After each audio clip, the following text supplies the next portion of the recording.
ప్రస్తుతం మనం ఉన్నటువంటి ప్లేస్ ఓఆర్ఆర్లో బచ్చుగూడ అనే ఏరియా. ఇది వచ్చేసి సుల్తాన్పూర్ పటాన్ చెరువు మధ్యలో ఉంది. సో ఇక్కడే ఈరోజు ఉదయం ఏదైతే cantonment MLA Lasya Nanditha car accident అయిందో అదే ప్లేస్ ఇది. అందుకే మీకు చూడండి యాక్సిడెంట్ హెడ్ అని చెప్పేసి పెట్టి పోలీసులు మొత్తం రిస్ట్రిక్ట్ చేశారు ఇక్కడ నుంచి వెళ్ళడానికి లేకుండా ఓఆర్ఆర్ మీద.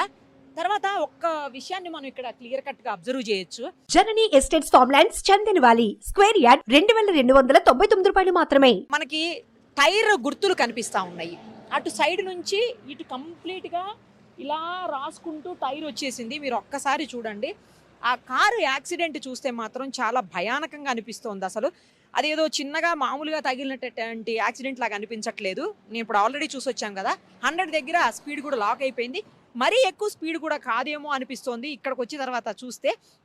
ఎందుకంటే మరీ స్పీడ్ ఉంటే ఇంకా ఎక్కువ ప్రమాదం జరిగేదేమో ముందు వాళ్ళకు కూడా.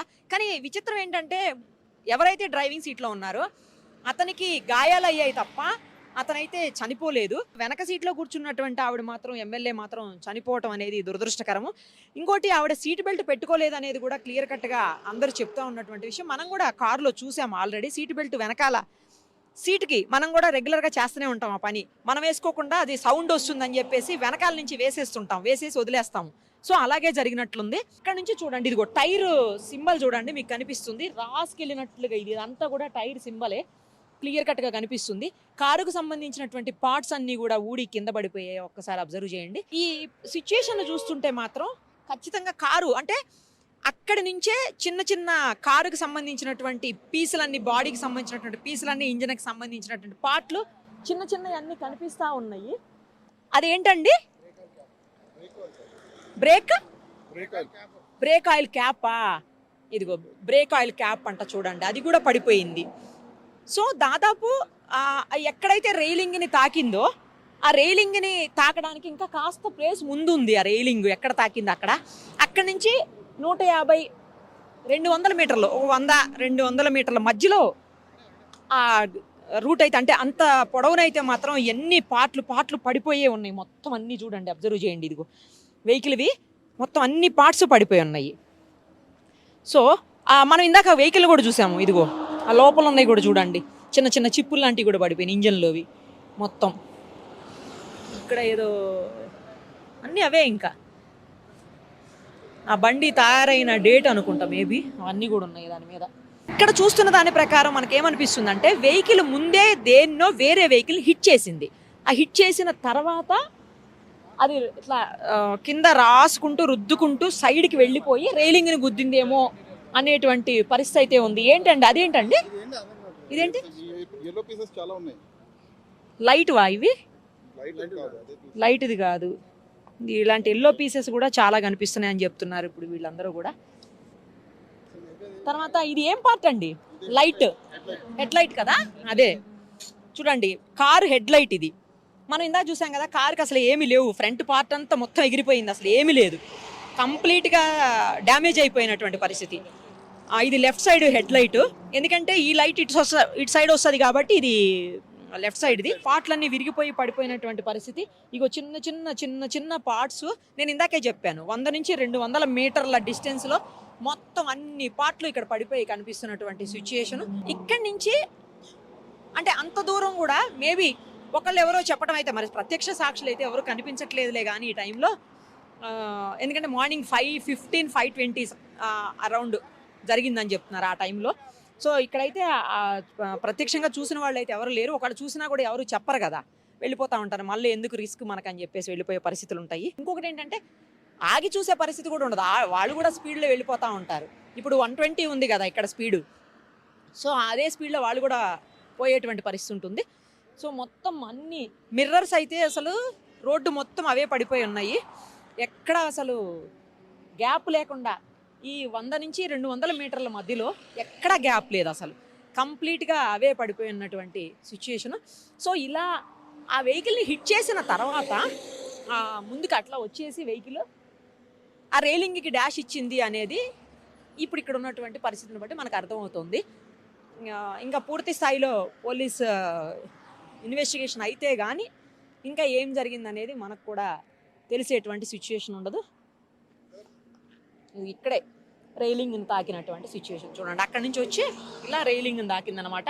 సో ఇంకా ఇక్కడ కూడా చాలా పార్ట్స్ ఉన్నాయి రైలింగ్ని తాకిన తర్వాత పగిలిపోయినటువంటి కారుకి సంబంధించినటువంటి చాలా పార్ట్స్ ఉన్నాయి. ఈ గ్లౌజ్ కూడా ఉంది, ఇది మేబీ అంబులెన్స్ వాళ్ళదై ఉండాలి.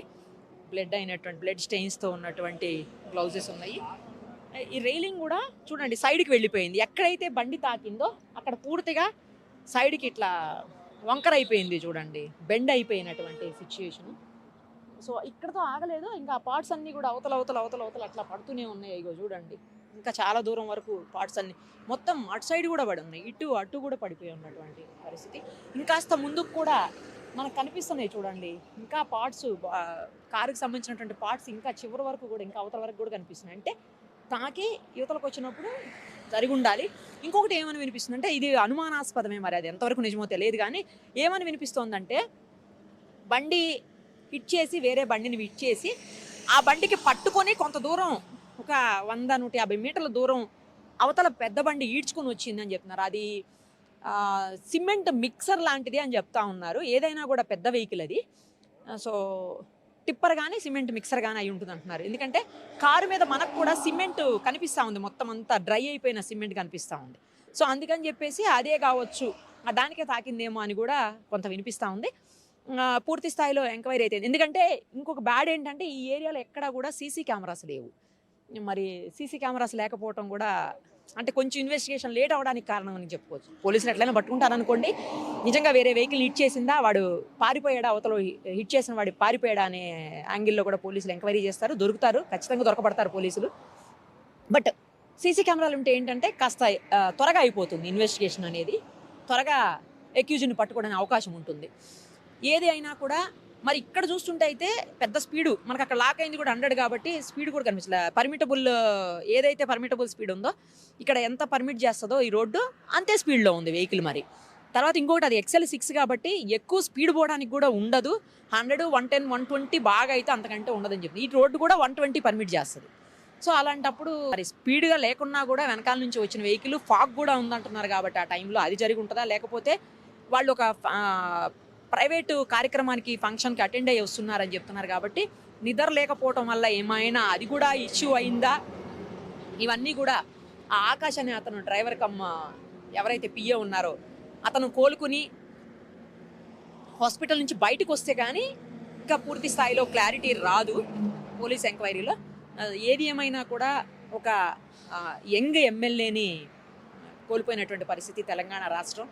1 year కూడా అవ్వలేదు వాళ్ళ ఫాదర్ చనిపోయి, ఇంతలోనే గత మేలో ఆ ఇన్సిడెంట్, మళ్ళీ ఇంతలోనే ఈమెడ చనిపోవటం, ఈ అమ్మాయి చనిపోవటం కూడా, ఈ ఎమ్మెల్యే చనిపోవటం అనేది ఆ కుటుంబానికి, కంటోన్మెంట్ ప్రజలకు, అలాగే తెలంగాణ రాష్ట్రానికి కూడా తీరని లోటు అని చెప్పాలి.